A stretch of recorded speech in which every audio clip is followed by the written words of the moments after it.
It's our reception. A day of promises and hopes, a beautiful ceremony, and what seemed like hundreds of photos, has now turned into a loud argument and a possible fight. But before I explain, my name is Stacey Hart, and I'm a 27-year-old lawyer with my own practice after working for the Public Defender's Office. I grew up in South Jersey with wonderful parents, Jean and Debbie Thomas. My dad works for United Parcel Service, my mom is a nurse. We are a tight-knit family because my parents encouraged communication between us. Me and my mom had no secrets. My dad taught me the value of hard work, and my mom taught me to be as honest as possible. So I learned at an early age that honesty was always the best policy. I was always on the honor roll throughout elementary and high school, not because I was exceptionally smart, but because I made sure my homework was always completed as soon as possible and double and triple checked. My dad loved the old Perry Mason TV show, and it inspired me to want to become a lawyer. My parents supported my decision 100% and worked with me to fill out the paperwork necessary for scholarship applications. Many schools replied with offers, but only Trilby University offered room and board with their scholarship offer. So Trilby University became my new home. And that's where I met James Hart, a fellow freshman who was also studying pre-law. He was handsome, with beautiful blue eyes and a naughty sense of humor. And we hit it off immediately. We started off with a coffee date at the campus cafeteria, and then a stroll around the quad. I surprised myself by initiating the first kiss, which caught James off guard. But he enjoyed it as much as I did. So we set a proper date at the local diner just off campus, and it was at that date that we talked about our families. I went first, explaining what my parents did for a living, the 3-bedroom rancher in South Jersey that we lived in, and the 10-year-old Honda Accord that I bought my junior year of high school from money I made working retail sales in the local mall. James took his turn, explaining that he never really had to work because his father ran Hart Financial, a money management firm on Wall Street. He looked embarrassed by what he was saying. "You have nothing to be ashamed of, James. Your father started something from nothing. Be proud of that," I told him. James gave an awkward smile and explained further that his father wants him to work for the firm when he graduated. "How do you feel about that?" I asked him. James said he was looking forward to working with his father because if he worked in the legal department, he would be able to protect him from situations that would affect the company negatively. I told him that was awesome. James asked what I wanted to do. I was completely honest with him. I wanted to work with the Public Defender's Office for a few years, then try and open my own office. But I also realized that it was something where everything had to go right. James understood. I told him that I wanted to help people in trouble. If I worked for a district attorney or county prosecutor, then my beliefs would probably conflict with the political agenda of whoever was in charge. The dinner date was over way too soon, only because we had our first major exam the following morning. So we quizzed each other on our walk back to our respective dorms. We felt confident that we would do well, and the results bore that out. My parents were the first to meet James. I brought him home for a weekend, knowing full well that I would respect my father's wishes and have him sleep in the guest bedroom. No cheating. James got along well with my mom and dad, especially since they were both Phillies fans. My father told him of seeing them win their first World Series in 1980, while James said his uncle took him to the 2-day affair known as Game 5 in 2008. Sunday, we said our goodbyes, and we headed back to campus. James was a perfect gentleman, and my mom declared our home would always welcome him. The following weekend, I met James's parents at the Hart family estate. Victor and Elizabeth Hart were every bit the high society couple their wealth afforded them. They greeted me with respect, but as we talked and I explained my background, Victor's attitude wasn't hostile. It became something else. With both my parents making good money, we were middle class, but compared to the Harts, we may as well have been on welfare. Victor was polite, but only because James liked me. Elizabeth was much warmer, always holding my hand as we toured the house. Nothing overt was ever said, but I could sense the patriarch's feelings. The fall semester goes by quickly. I spend the Thanksgiving holiday with James and his family, who actually seem to be warming up to me. Maybe they realize that I am not looking for anything but respect as a person. Christmas break, James spends at my parents' house. My mom was constantly cooking large meals, and James's lean figure seems to have developed a little gut. But he doesn't say a word, just enjoys the food. And then it happened. James and I walked out to my backyard, when he suddenly dropped to one knee, pulled out a velvet box, and proposed to me. I nearly fainted, but I did manage to say yes. No date was set immediately, but the final weekend before our winter semester started, we visited his parents. Victor and Elizabeth were happy for us, with his mom especially excited, and offering to help me find a dress once a date was set. It wasn't the reaction I was expecting. I kind of expected that it would be a polite congratulation only because James was there. But Elizabeth was truly happy. I think seeing James happy was more important to her than what social status his bride-to-be belonged in. Victor said all the right words, but there wasn't warmth behind his eyes. It looked like he was running the calculations in his mind and coming to the inevitable conclusion that James would tire of me and call it off. I said and did all the right things, but the vibe I got from James's father was firmly entrenched in the back of my mind. James and I graduated from Trilby University, both in the top 5. Next up, their law school.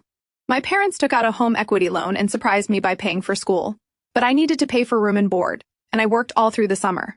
James offered to pay, but I really wanted to stress to him that I didn't need his family money in order to love him.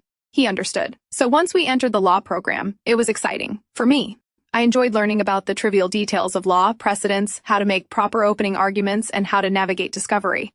Our professor told cautionary tales of civil litigation, in which corporations would bury plaintiffs in paperwork during the discovery process. She explained that when requesting information, narrow your requests when possible, so that if they turn over unrelated documents, you can petition the court with claims of bad faith from the defendant.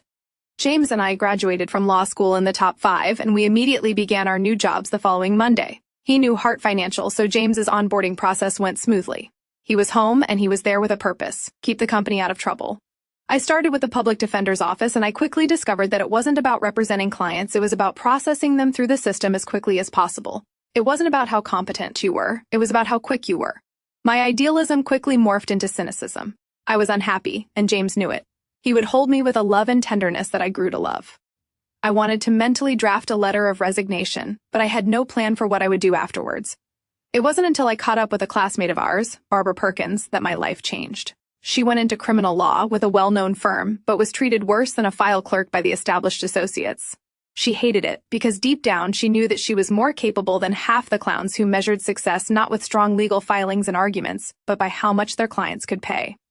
So during a casual online chat turned phone call, Barbara and I made plans to start our own firm, Perkins Thomas Law, LLC. All we needed was startup capital, an office, and clients.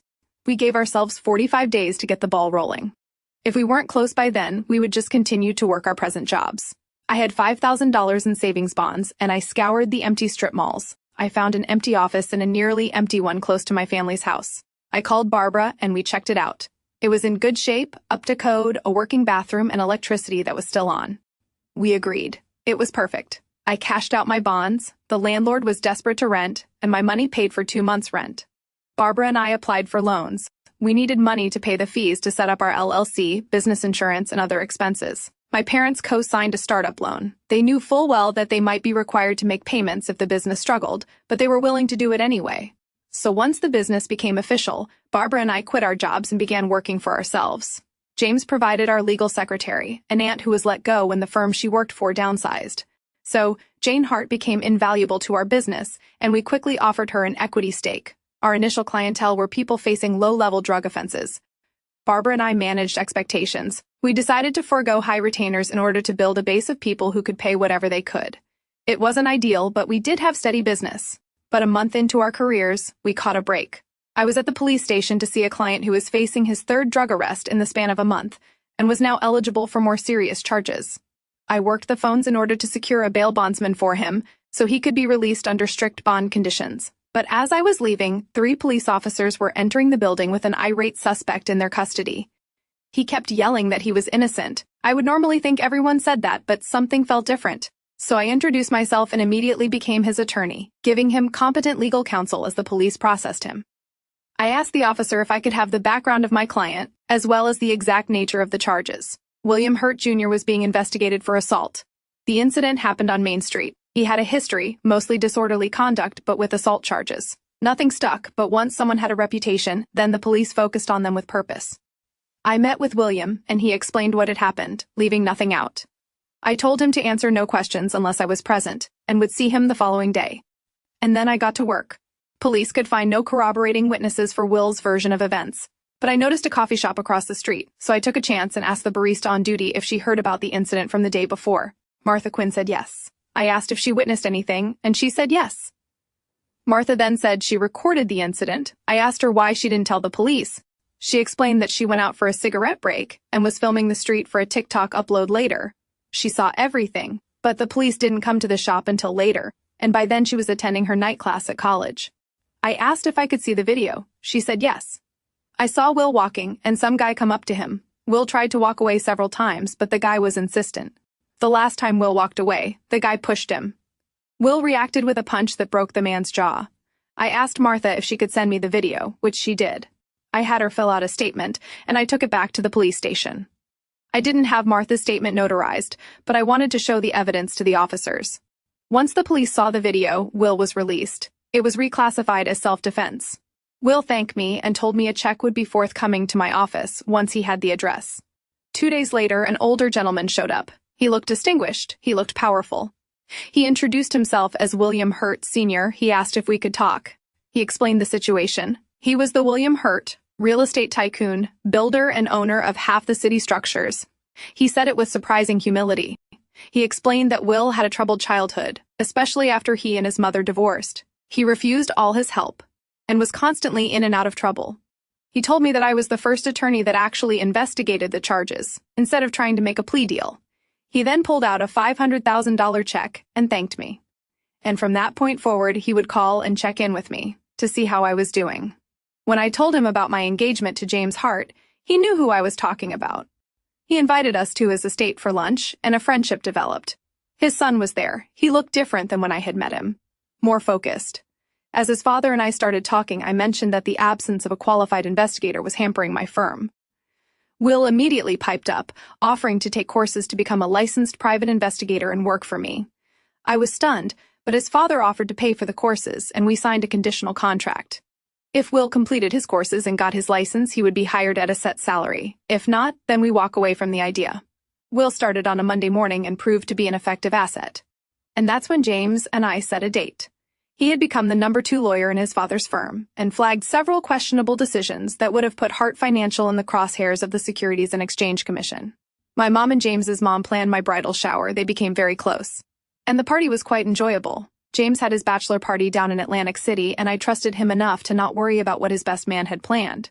The day of the wedding, it was a beautiful sunny day. The ceremony went perfectly, our pictures were memorable, and then came the reception. About an hour into the event, Victor Hart had held court by one of the bars. He had his country club buddies with him. He was drunk. My dad walked towards the bar unnoticed and overheard Victor tell his friends that he was grateful that James didn't follow his wife into the gutter by sacrificing success in order to help people of questionable character. He just thought his son would have chosen someone with pedigree. My dad stopped. He was an easygoing person, but he told Victor that his comments were out of line. One thing led to another, and the commotion suddenly escalated, with Victor's friends acting like peacekeepers. The air at the reception was thick with the scent of lilies and expensive champagne, a stark contrast to the tension now radiating from the bar. My father, Gene, stood stiff-backed, his face flushing deep red as he confronted Victor Hart. "You think my daughter comes from the gutter?" my dad asked, his voice low but vibrating with a controlled fury that cut through the music. Victor, swaying slightly with a scotch in hand, gave a dismissive wave to his country club inner circle. "Don't be so sensitive, Gene," Victor sneered. "I'm simply glad James didn't follow Stacy into the noble pursuit of representing addicts and thieves. I just expected him to marry someone with a bit more pedigree." Before my father could respond, James stepped into the light of the chandelier. For the past few years, I had watched James transform at Hart Financial. While I was building Perkins Thomas Law from a dusty strip mall office, James had been navigating a different kind of battlefield. He had risen to become the firm's number 2 lawyer, not through nepotism, but by being the only person willing to say no to his father. James had spent long nights flagging questionable investment vehicles that would have put the company directly in the crosshairs of the SEC. He was the firm's shield, protecting the Hart legacy from Victor's increasingly reckless greed. He knew the business inside and out, and more importantly, he knew the clients, men like William Hurt Sr. who valued integrity over social standing. "That's enough, Dad," James said, his voice ringing with a newfound authority. Victor laughed, a dry, whiskey-soaked sound. "Stay out of this, James. I'm just talking shop with your father-in-law." "You're insulting my wife and her family at our wedding," James retorted, stepping between the 2 older men.